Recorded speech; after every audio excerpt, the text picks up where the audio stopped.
So how's the campaign going? I think the campaign's doing very well. It was a very condensed cycle. It's been a little over a month now since nomination to here. We've made over 13,000 phone calls out. Granted, we haven't talked with everybody. We've had a lot of pre-cans, so people were getting the messages and stuff. The biggest challenge so far is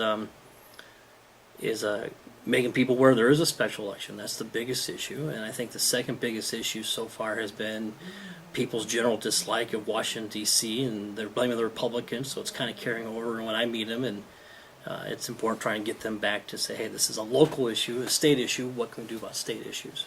So if you're a voter in this special election, why should people vote for Michael Young? The reason people should vote for me here in the House District 33 is that I'm a lifelong Southsider. 4 generations of my family have gone to Lincoln High School. My son's the 5th. He'll graduate this next year. I know the South Side very, very well. Long family ties to the South Side and also the city of Des Moines. I know the issues. I know what's important to those neighborhoods, the long history, the lots of veterans on this side of town, and my interest in life history with accessibility issues. Lots of elderly people on the south side of Des Moines, and I think those 3 issues are the big ones for the people in this district.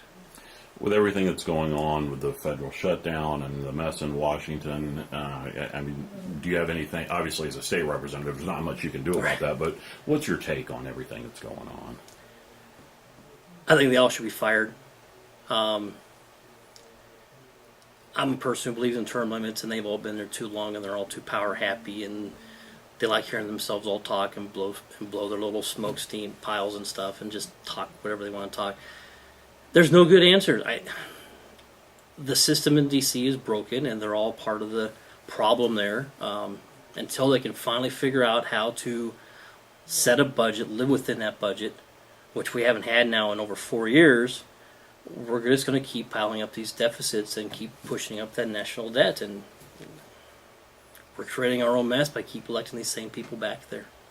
What else have you been doing in the campaign to try to get the word out? And my campaign manager, David Neffenegger, has been a terrific asset. He's been a pain in my butt, but that's what I needed to keep me on task and keep this campaign really going.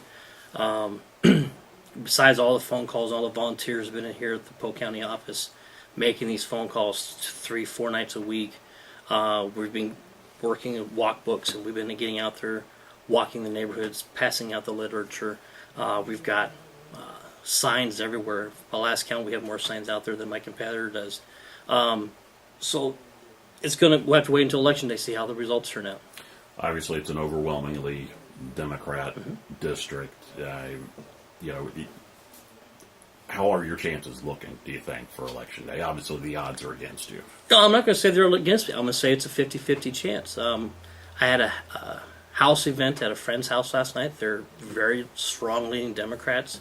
They had a couple of their neighbors over, and I had a chance to sit down and talk with them and have them pose questions to me. And of the 4 families there, 3 said they're going to support me, and 2 took yard signs. They asked some very pointed, hard questions. And granted, we're not going to agree on everything, but there is the opportunity, if you present a common sense approach, to say, hey, the Republicans aren't always right, the Democrats aren't always right. We have to do a common sense approach to how we accomplish things in government. People are willing to listen, and they're willing to talk. As long as they don't carry their mantle, I'm a hardcore Republican or I'm a hardcore Democrat, they're willing to do common sense thinking, say, yeah, there's things we can do better. I have a very good chance.